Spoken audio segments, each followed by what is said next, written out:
ಮಧ್ಯಭಾಗದಲ್ಲಿ ಕಂಗೊಳಿಸುತ್ತಿರುವ ಈ ನಾಗರಿಕ ಸಮಾಜ ಬೆಳೆದಿದ್ದರು ಹೇಗೆ, ನಾಗರಿಕತೆ ಹೇಗೆ ಹುಟ್ಟಿಕೊಂಡಿತು ಎಂದು ಇತಿಹಾಸದ ಪುಟಗಳನ್ನು ನೋಡುತ್ತಾ ಹೋಗೋಣ. ಶಿಲಾಯುಗದಲ್ಲಿ ಮಾನವ ಒಂದು ಹಂತವನ್ನು ಮುಟ್ಟಿದರೂ ಅನಾಗರಿಕತೆಯಲ್ಲಿ ಮಡೆದಲ್ಲಿ ಹೊರಟು ಮೃಗವನ್ನೇ ಹೆಚ್ಚಾಗಿ ಹೋಲುತ್ತಿದ್ದ ಎಂದರೆ ತಪ್ಪಾಗಲಾರದು. ಆದರೆ ಪ್ರಕೃತಿಯ ಕೊಡುಗೆಯಾಗಿ ಅವನಿಗೆ ಸಿಕ್ಕ ವರ ಬುದ್ಧಿಶಕ್ತಿ ಕಾಲಕ್ರಮದಲ್ಲಿ ಇದು ವರ್ಧಿಸುತ್ತಾ ಅವನನ್ನು ಶ್ರೇಷ್ಠ ಮೃಗಗಳಿಗಿಂತಲೂ ಭಿನ್ನವಾಗಿ ಪ್ರಾಣಿ ವರ್ಗದಲ್ಲೇ ಶ್ರೇಷ್ಠವಾದವನೆಂದು ನಿರೂಪಿಸಿತು. ಈ ಶ್ರೇಷ್ಠ ಗುಣದಿಂದ ಅವನು ಮತ್ತೊಂದು ಲೋಕವನ್ನೇ ಸೃಷ್ಟಿಸಿದನು. ಅದಕ್ಕೆ ಹೆಸರೇ ನಾಗರಿಕತೆ. ಸ್ಥಳದಿಂದ ಸ್ಥಳಕ್ಕೆ ಅಲೆಮಾರಿಯಂತೆ ಅಲೆಯುವುದನ್ನು ನಿಲ್ಲಿಸಿದ ನಂತರ ಒಂದು ಖಚಿತವಾದ ಸ್ಥಳದಲ್ಲಿ ಮಾನವನ ಬಾಳಿನಲ್ಲಿ ಒಂದು ಹೊಸ ಇತಿಹಾಸ ಅಧ್ಯಾಯ ಪ್ರಾರಂಭವಾಯಿತು. ಇದೇ ಪುರಾತನ ನಾಗರಿಕತೆ ಎಂದೆಂದಿಗೂ ಇತಿಹಾಸದಲ್ಲಿ ವಿಶಿಷ್ಟ ಸ್ಥಾನವನ್ನು ಪಡೆದಿದೆ. ಇಂದಿನ ಮಾನವನ ಈ ನಾಗರಿಕತೆಯ ತೊಟ್ಟಿಲೇ ಜನ್ಮ ತಾಳಿದವು. ಮೊದಲು ಗ್ರಾಮಗಳಿಂದ ಪ್ರಾರಂಭವಾಗಿ ನಗರವಾಗಿ ಬೆಳೆದವು. ವ್ಯವಸಾಯ, ವಾಣಿಜ್ಯ, ವ್ಯಾಪಾರ, ಕಲೆ ಹಾಗೂ ವ್ಯವಸ್ಥಿತ ಸರ್ಕಾರ ಎಂಬಂತೆ ಎಲ್ಲಾ ಕ್ಷೇತ್ರಗಳು ಅಮೋಘವಾಗಿ ಬೆಳೆದವು. ಈ ಪುರಾತನ ನಾಗರಿಕತೆಯ ತೊಟ್ಟಿಲುಗಳಾದವು.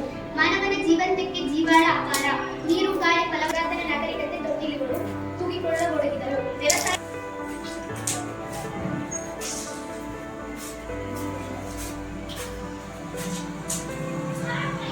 ದೂರದ ಊರಿನಿಂದ ಬಂದಿರುವ ಪ್ರವಾಸಿಗರಿಗೆ ವ್ಯಾಪಾರಿಗಳು ಅದ್ಭುತವಾಗಿ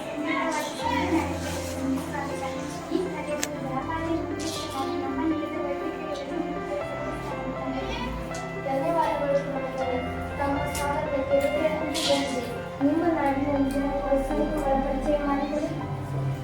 ಇದೆಂದು ದಾರಿಯಲ್ಲಿ ಬೆಳೆದ ನೂಲಿನಿಂದ ತಯಾರಾದ ಅತ್ಯುತ್ತಮ ವಸ್ತ್ರಗಳು ರೇಷ್ಮೆಯ ವಸ್ತ್ರಗಳು. ಚಿತ್ತಾರದ ಮಣ್ಣಿನ ಹಾಗೂ ಲೋಹದ ಪಾತ್ರೆಗಳು. ಇಲ್ಲಿ ನೋಡಿದಂತಹ ವಸ್ತ್ರಗಳೆಲ್ಲವೂ ನಮ್ಮ ಶ್ರೀಮಂತ ಸಂಸ್ಕೃತಿಯ ಮಹಾ ದೊಡ್ಡ ವಸ್ತುಗಳಾಗಿವೆ.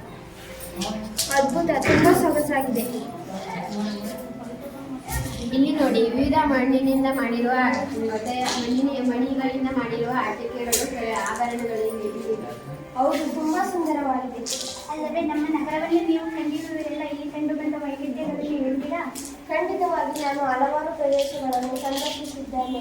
ಆದರೆ ಇಷ್ಟು ಸುಂದರವಾದ ಯೋಜನಾಬದ್ಧವಾದ ನಗರವನ್ನು ಕಂಡಿದ್ದು ಇದೇ ಮೊದಲು. ವಿಶಾಲವಾದ ರಸ್ತೆ, ಒಳಚರಂಡಿ ವ್ಯವಸ್ಥೆ, ಹಡಗುಕಟ್ಟೆಗಳು ವಿಶಾಲವಾಗಿದ್ದು ಹಡಗುಗಳು ತಿನ್ನಲು ಸೂಕ್ತವಾಗಿವೆ. ಫಲವತ್ತಾದ ಪ್ರದೇಶ, ಕೃಷಿಗೆ ಪೂರಕವಾಗಿದೆ. ಇಂತಹ ಶ್ರೀಮಂತ ಸಂಸ್ಕೃತಿಯನ್ನು ಕಂಡು ಸಂತೋಷವಾಯಿತು. ಹೌದು, ವ್ಯಾಪಾರ ಮತ್ತು ಕೃಷಿ ಎರಡು ನಮ್ಮ ಪ್ರಮುಖ ವೃತ್ತಿಗಳು. ಅಲ್ಲದೆ ಇತರ ಪ್ರದೇಶಗಳೊಂದಿಗೆ ನಮ್ಮ ವ್ಯಾಪಾರ ಹಾಗೂ ಒಡನಾಟ ಚೆನ್ನಾಗಿದೆ. ಮೆಸೊಪೊಟೇಮಿಯಾದಲ್ಲಿ ಇಲ್ಲಿನ ಮನೆಗಳಲ್ಲಿ ಬೆಳೆದಿದೆ. ಮೆಸೊಪೊಟೇಮಿಯಾದಲ್ಲಿ ನಮ್ಮ ಮುದ್ರಣಗಳನ್ನು ನೀವು ಗಮನಿಸಿರಬಹುದು. ಹೌದು, ನೋಡಿದ್ದೆ. ನಿಮ್ಮ ಸಹಕಾರ ನೀಡಬೇಕು.